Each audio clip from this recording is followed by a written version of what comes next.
Welcome guys, कैसे हैं? आशा है अच्छी होंगी।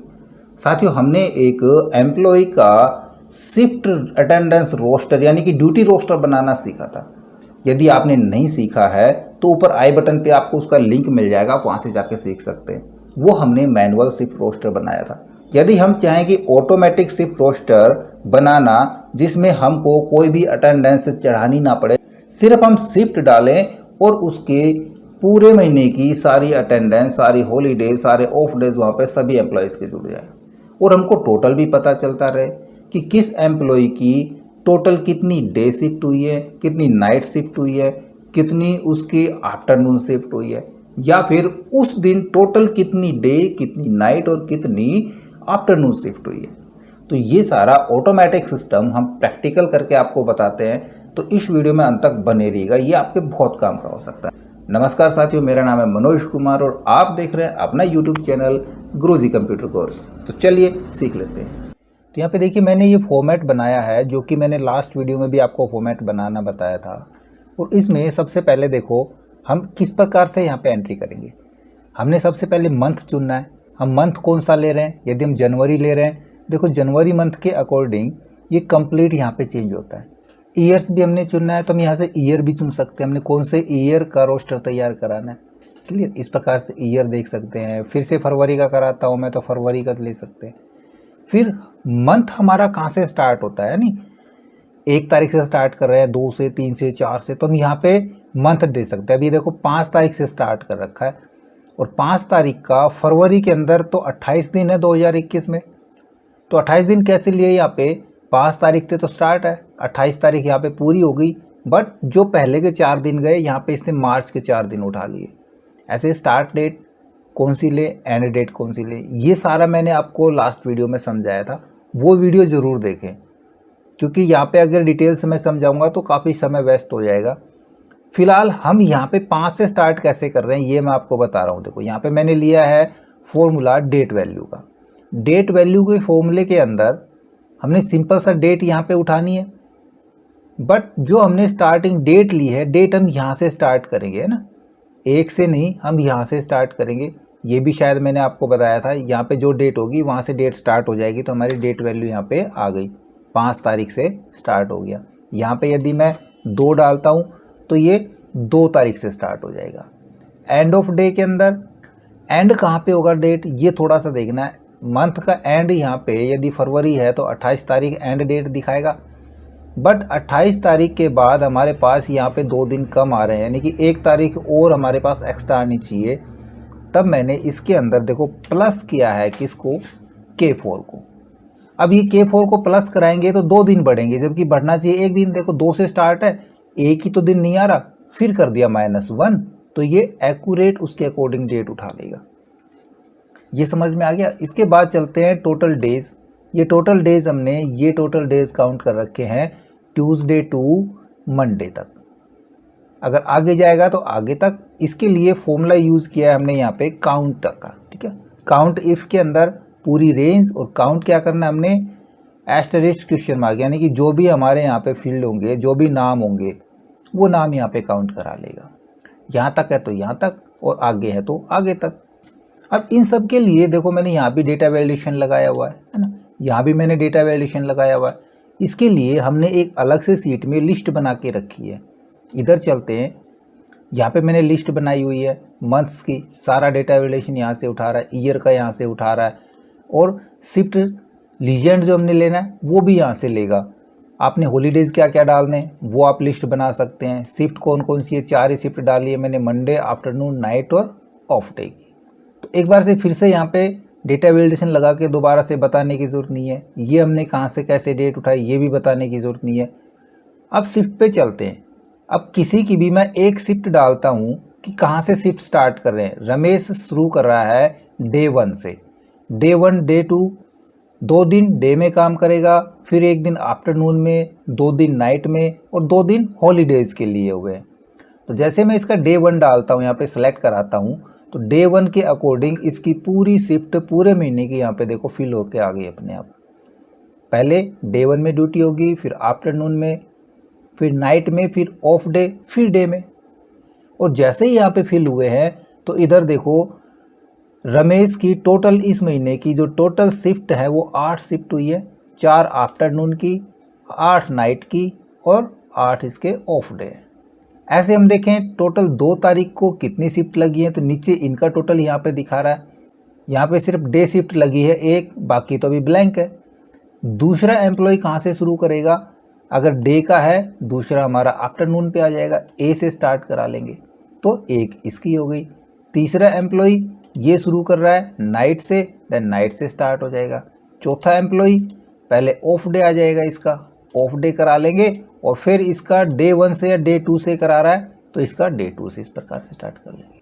तो ये सारा हमारा हमको फिल नहीं कराना पड़ रहा है, ये ऑटोमेटिक फिल होके आ रहा है। और जब इसमें हम ये देखेंगे कि भाई ये हमारा फरवरी में यहाँ पे ऑफ डे है, 1 तारीख का 20 का मार्च का ऑफ डे है, तो 2 तारीख पे क्या जाना चाहिए, इसका डे 1 की ड्यूटी आनी चाहिए ना, तो हम फिर से इसका 2 तारीख को वहाँ पे जाके मार्च में डे 1 सेलेक्ट करा लेंगे। तो ये ज़्यादा आसान रहेगा जो पिछला हमने जो शिफ्ट रोस्टर बनाया था उससे। फुल्ली ऑटोमेटिक भी है ये, तो सिर्फ हमने इनको शेड्यूल कराना है, ये हम कर लेंगे। ये हमने सिखा दिया। यहाँ पे मैंने डेटा वैलिडेशन लगाया है। यदि कोई नए हैं तो डेटा वैलिडेशन कैसे लगाते हैं वो मैं एक बार आपको बता देता हूँ। मैं यहाँ से सभी को डिलीट करा देता हूँ और डेटा वैलिडेशन को भी मैं यहाँ से हटा ही देता हूँ। डेटा वैलिडेशन के अंदर मैं करा देता हूँ क्लियर ऑल, देन ओके। अब यहाँ पे कोई भी वैलिडेशन नहीं है। अब आपने जो भी लिस्ट बना रखी है, मैंने ये लिस्ट बना रखी है, इसको सेलेक्ट कराता हूँ। देखो इसका नाम आ रहा है शिफ्ट लीजेंड, है ना। आप कोई भी नाम डाल सकते हैं। लिस्ट को इस प्रकार से सिलेक्ट कराएं, जैसे इसका मैं डालूँ, इसका अभी कोई भी नाम नहीं है, मैं इसका डाल दूँ शिफ्ट टाइप, यहाँ पे ओनली कराता हूँ SHIFT, तो इस लिस्ट का नाम हो जाएगा शिफ्ट। जैसे ही सिलेक्ट करते हैं देखो यहाँ पे शिफ्ट लिखा आ रहा है, क्लियर। ऐसे हम सभी लिस्ट के नाम डिफाइन कर लेंगे। नाम डिफाइन करने के बाद मास्टर शीट में आएंगे और यहाँ पे हमने कहाँ पे वैलिडेशन लगाना है वो एरिया सेलेक्ट करा लेंगे। डेटा वैलिडेशन पे चले जाएंगे और यहाँ से हम कराएंगे लिस्ट को। लिस्ट के अंदर मैनुअल लिस्ट सेलेक्ट करा सकते हैं या फिर हमने नाम दे रखा है, तो इसका नाम हम दे रखा था हमने शिफ्ट अंडरस्कोर लीजेंड, क्लियर, और ओके करा देंगे।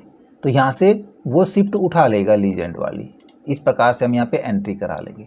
अब इधर आते हैं, इधर मैं सारा कुछ पहले डिलीट करा देता हूँ, क्लियर। डिलीट मैंने करा दिया, बिल्कुल ब्लैंक शीट रखेंगे और यहाँ से हमने जो भी कंडीशनल फॉर्मेटिंग लगाई थी वो सारी कंडीशनल फॉर्मेटिंग हम क्लियर करा देंगे। अब यहाँ पे कुछ भी नहीं है, देखो हम कोई भी यहाँ पे चुनते रहते हैं तो यहाँ पे कुछ नहीं है। अब ये चीज़ कैसे आई थी ये मैं आपको यहाँ पे क्लियर करवाता हूँ। इधर हमने एक फॉर्मूला यूज़ किया। सबसे पहले फॉर्मूला देखते हैं। हम यहाँ पे फॉर्मूला करेंगे कि यदि इफ़, थोड़ा सा समझना, ये फॉर्मूला आपको नीचे डिस्क्रिप्शन में मिल जाएगा। फिर से स्टार्टिंग से देखते हैं।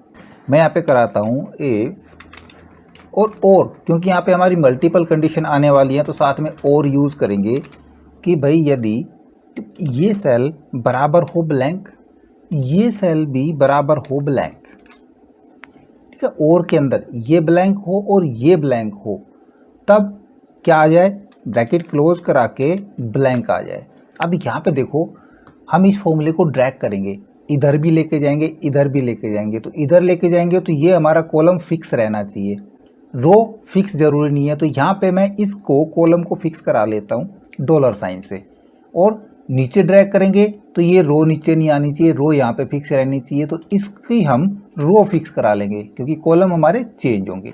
दोनों का चेंज क्लियर हो गया हमारा। इफ़ के अंदर यदि ये या ये कोई सा भी एक ब्लैंक है तो ये ब्लैंक आ जाए, वरना फिर से हम इफ स्टार्ट करेंगे और यहाँ पे यदि ये सेल, इसको हम टेम्परेरी सेल ले लेते हैं, ठीक है ना, ये टेम्परेरी सेल हमारा, यदि ये इक्वल ब्लैंक, अब इसको हम कहीं भी फिक्स नहीं करेंगे क्योंकि इधर खींचेंगे तो ये ब्लैंक है या ये ब्लैंक है या ये ब्लैंक है या ये ब्लैंक है, ऐसे ही आगे चलेगा। और ऐसे फॉर्मूले को नीचे लेंगे तो ये ब्लैंक है कि नीचे ब्लैंक ही मिलना चाहिए। यदि ये ब्लैंक है तो ये आ जाए, है ना। ब्लैंक होगा तभी तो ये फिल होगा, यदि यहाँ पे कुछ लिखा है तो ये फिल होगा नहीं। और यदि कुछ लिखा है यहाँ पे तब उस स्थिति में भी तो हमको यहाँ पे कुछ फिल चाहिए ना, तब हम यहाँ पे इंडेक्स का यूज़ करते हैं। यदि फॉर्मूला आपको ज़्यादा समझ में नहीं आ रहा है तो कोई बात नहीं है, डिस्क्रिप्शन में आपको इस फाइल का लिंक मिल जाएगा। हम यहाँ पे यूज़ करेंगे इंडेक्स का क्योंकि हमने यहाँ पे कुछ और डालना है उसकी जगह। इंडेक्स के अंदर क्या दें हम, एरे के अंदर हम इंडेक्स में वो लिस्ट दे देंगे कौन सी, जिसके अंदर D1 D2 जो हमने यहाँ पे बनाई हुई है ना, और उसका हमने नाम भी डिफाइन किया है। वहाँ से अब रेंज देने की बजाय, क्योंकि एरे मांगता ही है, एरे के अंदर वो लिस्ट ले आएंगे और उसका हमने नाम दे रखा है shift legend, shift underscore legend, comma फिर से करेंगे। उसका एरे तब आए यदि मैच करे हमारा ये E8, ये मैच कराएंगे, ब्लैंक मैच करेगा तभी तो वहाँ से नहीं आएगा, वरना वहाँ से उठाएगा। देखो यदि ब्लैंक है तो ये D8 यहाँ पे फिल हो जाएगा, जो भी इसके अंदर होगा वो चीज़ वहाँ पे फिल हो जाएगी। यदि फिल है पहले ही, तब हम वहाँ से एरे उठाएंगे जो हमने लिस्ट बनाई है, उस लिस्ट में से मैच कराएंगे हम ब्लैंक को, और जब ब्लैंक मैच नहीं होता है तब वो इस लुकअप के अकॉर्डिंग कौन से एरे में से, शिफ्ट अंडरस्कोर लीजेंड वाले एरे में से उठा ले, एग्जैक्ट मैच के लिए 0 और ब्रैकेट क्लोज मैच की, और +1 एक उसके अंदर जोड़ देंगे। ये जैसे ही उठाया उसने +1 जोड़ के, ये ग्रेटर देन, क्योंकि अभी तो हमारी इफ़ की कंडीशन पूरी हुई है ना, ये जो आ गया है इसके पास लुकअप के अंदर, इफ़ के अंदर ये ग्रेटर देन काउंट करे पूरी लिस्ट को, शिफ्ट लीजेंड वाली को, वरना 1।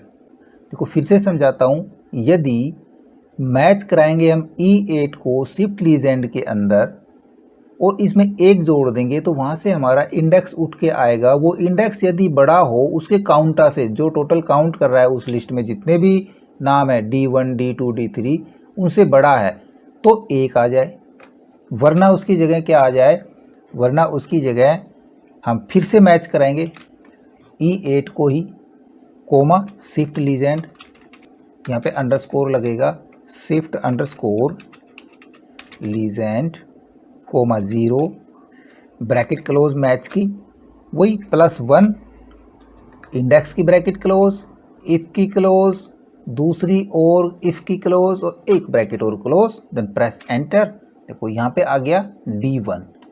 इनको हम सेंटर से अलाइन करा लेते हैं। अब इस फॉर्मूले को हम आखिर तक यूं ड्रैग करा देंगे, तो सारे हमारे फिल हो गए। इसमें अब हमने कंडीशनल फॉर्मेटिंग भी लगानी है, इसको मैं नीचे तक भी फिल करा देता हूँ, कंप्लीट नीचे तक फिल करा देंगे। सेलेक्ट रहने देंगे, कंडीशनल फॉर्मेटिंग में चले जाएंगे और यहाँ से हम करेंगे न्यू रूल्स। न्यू रूल्स के अंदर इधर एक छोटा सा फॉर्मूला लगाएंगे, बिल्कुल सिंपल सा फॉर्मूला। इधर करता हूँ मैं इक्वल लेफ्ट, किसका लेफ्ट, इसका लेफ्ट।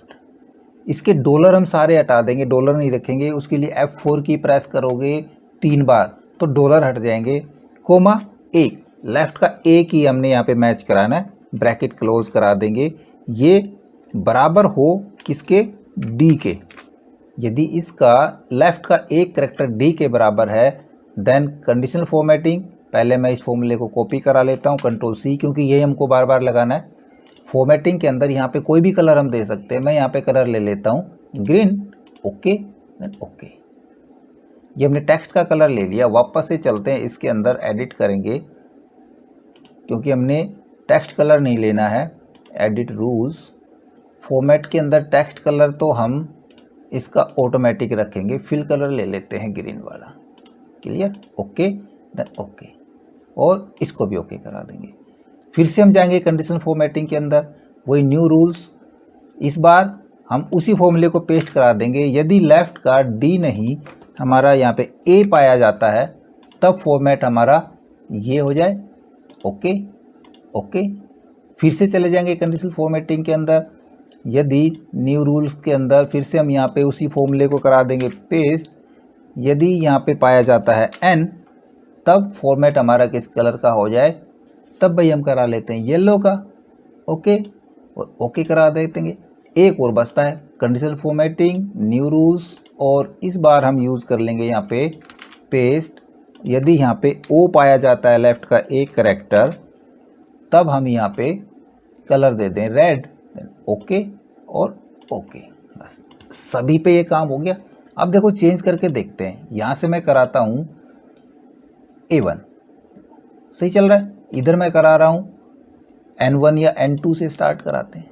अब देखो सभी को मैं यहाँ पे फटाफट फिल करा लेता हूँ। इसका हमारा O1 हो गया, ये हमारा D2 से स्टार्ट हो रहा है, ठीक है। तो फटाफट मैं यहाँ पे डाल देता हूँ। देखो सारे फिल हो गए। अब फरवरी के अंदर टोटल देखो यहाँ पे सारे सभी के अलग अलग total day shift, total afternoon, night और टोटल ऑफ डे। इसी प्रकार नीचे देखोगे आप, नीचे भी हमारे पास सभी का टोटल आ रहा है।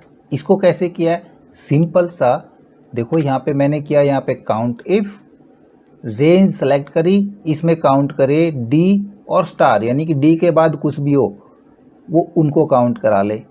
काउंट करा लिया, इसमें हम चेक करा लेंगे, इसका आ गया। इस फॉर्मूले को आखिर तक हम ड्रैग करा लेंगे, बस सिंपल सभी का आ जाएगा। सेम फॉर्मूला हमने यहाँ से कॉपी कराना है और इसके अंदर पेस्ट करा देना है, और इसमें हम यहाँ पे डाल देंगे ए स्टार, इसके अंदर हम डाल देंगे एन स्टार और इसमें डाल देंगे हम ओ स्टार। तो ये पर डे का total day shift, afternoon shift और नाइट शिफ्ट सभी काउंट कर लेगा। और इधर भी हमने काउंट इफ का फॉर्मूला लगाना है। देखो इधर भी मैंने काउंट इफ का फॉर्मूला लगाया है सेम। इस बार हमने इस रेंज इसको ये दी है, तब ये रेंज दी थी हमने वर्टिकली, इस बार हमने हॉरिजॉन्टली रेंज दे दी और एज इट इज़ फंक्शन यहाँ पे लगा देंगे। अब देखो हम नई फाइल लेते हैं, ठीक। मैं इसी को यहाँ से कराता हूँ राइट क्लिक और करता हूँ मूव एंड कॉपी के अंदर कॉपी एंड ओके। यहाँ पे देखो एक नई सीट आ गई। इसमें से मैं यहाँ पे ये सारी शिफ्ट डिलीट करा देता हूँ ब्लैंक, क्योंकि इस बार हमने मार्च की बनानी है, देन मार्च मंथ यूज़ करेंगे हम। तो मार्च का यहाँ पे कैलेंडर तैयार है, पूरा ब्लैंक है। अब मार्च की रमेश की क्या शिफ्ट डालनी है, देखो हमने यहाँ पे फरवरी के अंदर रमेश की एंड कहाँ पे हो रही है, ये ऑफ डे पे एंड हो रही है। तो ऑफ डे के बाद इसकी डे 1 में जानी चाहिए फिर से। तो सिर्फ हमने क्या करना है, हमने यहाँ पे रमेश का वापस से डे 1 सेलेक्ट कराना है। क्लियर हो गया। इसी प्रकार दूसरे एम्प्लॉय को, इसका हमारा एंड हो रहा है डे 2 के ऊपर, तो इसकी शिफ्ट शुरू होगी आफ्टरनून पे, A1 से स्टार्ट होगी। तो इसको वापस से हम यहाँ पे करा लेंगे A1 शिफ्ट, ले लीजिए, है ना। तो इस प्रकार से हमने जो लास्ट एंड हो रहा है उसके अकॉर्डिंग नेक्स्ट मंथ में उसकी शिफ्ट चेंज हो रही है, सेम डे आपने उसने काम करना है उसी शिफ्ट के अंदर, सिर्फ ये शिफ्ट डालेंगे और पूरे महीने का रोस्टर तैयार हो जाएगा। आपने ये फॉर्मेट कैसा बनाना है, आप अपनी मर्जी से जैसे मर्जी कलर करके फॉर्मेट तैयार कर सकते हैं, अलग अलग कलर यूज़ कर सकते हैं। यहाँ पे हॉलीडेज़ के कलर भी आप फिल करा सकते हैं कंडीशन फॉर्मेटिंग के अलावा, कि कौन कौन से हॉलीडेज़ हैं। ये फाइल प्रैक्टिस के लिए आपको डिस्क्रिप्शन में मिल जाएगी। आप इस फाइल में चेंजमेंट करके अपना काम चला सकते हैं या इसके अकॉर्डिंग फाइल बना सकते हैं। और आपको इसमें और क्या चीज़ चाहिए, क्या और नया चाहते हैं, वो हमें कमेंट्स में लिख के बताएं। ओके, आई होप वीडियो आपको जरूर अच्छा लगा होगा। इसी प्रकार अच्छे वीडियो देखते रहने के लिए लगातार हमारे साथ बने रहे। हमारे वीडियोस को ज़्यादा से ज़्यादा हम दोस्तों में शेयर करें, में लाइक करें, और यदि नए हैं हमारे चैनल पे तो हम सब्सक्राइब जरूर कर लें।